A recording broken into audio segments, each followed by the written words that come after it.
Alright, first and foremost, I want to give all honor and glory to Yahweh, Bahashem, Yahushai, Bahashem, Rakaha, Kodash. Double honors to the elders and apostles of GMS who I learned from. Shalom to the whole elect preaching his word in truth and sincerity. To the 12 tribes scattered abroad, as we know on this side of the world, as the so-called Hispanics, the blacks, and the Native Americans. And to you ribs, to your sister out there learning silence and staying in order, shalom. Right, we are in the cusp of Passover. Right, we are less than 7 days away. And, I want to talk about, my experience and, what I come to learn throughout my time in this truth.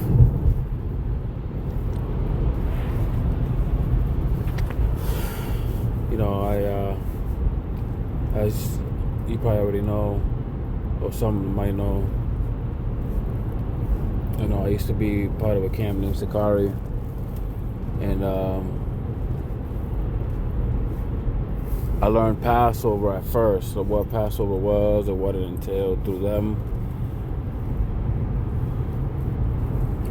And it was a requirement for us. It was a requirement for us at that time, or it still is, to be circumcised before we could be in the ceremony, right, which is the Passover. And, because Sakari wanted to do everything to the letter of the T,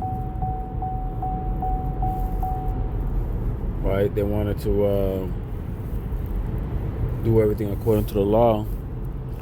So my first Passover was in California, in the South, San Diego, at around between March and April.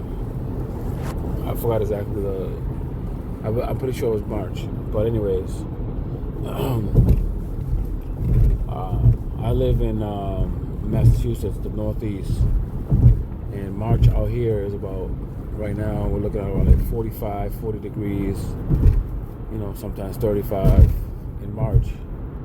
San Diego is around that same temperature, right? So we have brothers from all over the country meet in San Diego, right, for Passover. A lot of brothers knew that you had to be circumcised or you're going to be left out, but a lot of brothers didn't have health insurance, or they didn't have the funds to actually get circumcised, right? I myself did not have to go through it. The water Yahweh Ba'ashem Yahushai for that. As far as, going through insurance, having to pay for it out of pocket, because I did get circumcised just for that. Previously, my insurance covered it. I'm not gonna get into what it was, what the ordeal was, or what it was, but the point is that, brothers paid for Passover and met in California that were not circumcised to wait outside of the building in the cold for, I'm gonna say, at least 2 to 3 hours, right? Because they could not enter. They paid their Airbnbs, they paid, their fees, their plane ticket. It wasn't cheap to get out there. And the important part was that, the heads of Sakari forgot to mention is that there is scripture in the Old Covenant, since they want to follow it so much, of circumcision of the heart. Right? Them brothers did not have to wait outside for that. They were not allowed to participate because of the Pharisee-minded leaders in Sakari.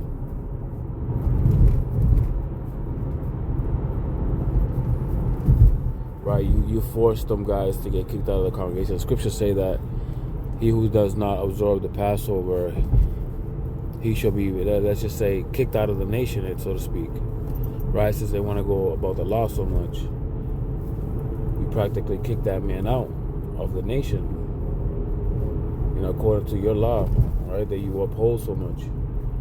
Right, because, here in Diligent Soldiers, we're under the studies of GMS, man, and they teach that, circumcision is of the heart, right? And it's funny because they know, the leaders of the Sakari know that there is a scripture that talks about circumcision of the heart in the Old Covenant. And we do know about the covenant that was supposed to be made with Abraham, that, we are to be circumcised, but in the flesh, but more importantly is the spirit.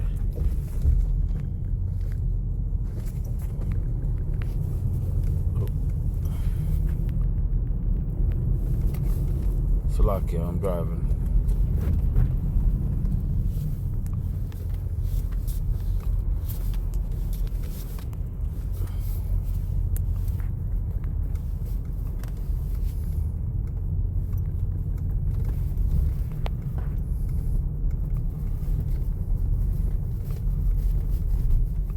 This is Deuteronomy chapter 10 verse 16. Circumcise therefore the foreskin of your heart and be no more stiff-necked. Right, that's the most important part. Right, we're not saved by the letter of the law.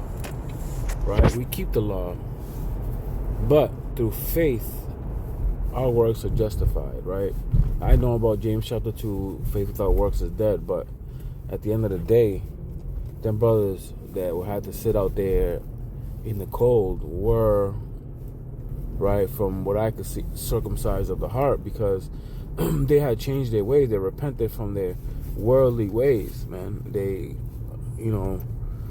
they believed, they changed their life accordingly, and to not be allowed to go into the Passover is wild, right? Because after that, I left Sakari, right? Not because of that, but after that Passover, shortly after, we'll say like a month later, I left. Then the next year's Passover after that, they was at a I don't want to say a strip club, because it wasn't a strip club. It was more like a club with bottle girls in it. Right, there was bottle girls in it, and they had to take the low because they know they went off. Right, they was dancing, they was partying. Right, same thing with the Passover that I was in. After we went from the Passover, we went to an Airbnb, and there was like a DJ there, and we were just drinking and pretty much hanging out. 2 females came in. And that started a whole new issue, right? 2 females came into this Passover. One female went into the bedroom with Alazar. Another female went into the bathroom with Deacon. And I saw this with my own eyes, right? Yahweh Shem Yahushai is my witness. I don't know what they did in those rooms, so I'm not gonna speculate. But why would a woman be in the bathroom with Deacon and a woman be in the bedroom with Alazar? Yeah, man. That's why I left that group, man. A lot of underhanded shit that's going on in there. They do the work. They're studious people, right? They're diligent in their studies, man. But as far as spiritual,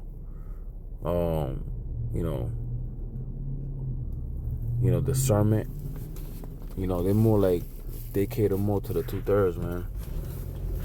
And Passover is really about is, removing the leaven and the wicked things that for a fact you got going on in your life that you could control and remove, right? And if it's hard for you to control, you pray on faith, pray patience, pray the Lord remove these things from your life so that the year following you're much stronger than you was, right? The point is to march forward, move forward in spiritual growth, knowing that the time is short. That is the point of Passover, not to just remove the breads and the burger buns and hot dog buns out of your closet, right? Out of your Tupperware. I mean your cubby, whatever you want to call it. Not just that, man, but more importantly, removing the leaven in your hearts, your mind, your spirit, your life, right? You see how the Lord is sifting Israel year to year, right? Lest ye be sifted yourself, and I'm included in that. That's the whole point, right? To remove the leaven that's holding us down. The scriptures say that a little leaven, paraphrasing, basically ruined the whole lump of bread, right? You got one moldy slice of bread in a whole loaf, right? You got it wrapped up in that plastic because that's how we buy them, right? You got one of them slices is moldy, the whole loaf got to go, right? And that's the whole point of my video, man. I pray this lesson here, or this testimonial was edifying. I want to give all honor and glory to Yahweh, Bahashem Yahushai, Bahashem Rakaha Kodash. Double honors to the elders and apostles of GMS and who I learned from. Shalom to the whole fellowship preaching his word in true sincerity. To the 12 tribes scattered abroad who we know in this side of the world, the so-called Hispanics, the blacks, and Native Americans. And to you sisters out there learning silence, staying in order, I say to you all, Shalom.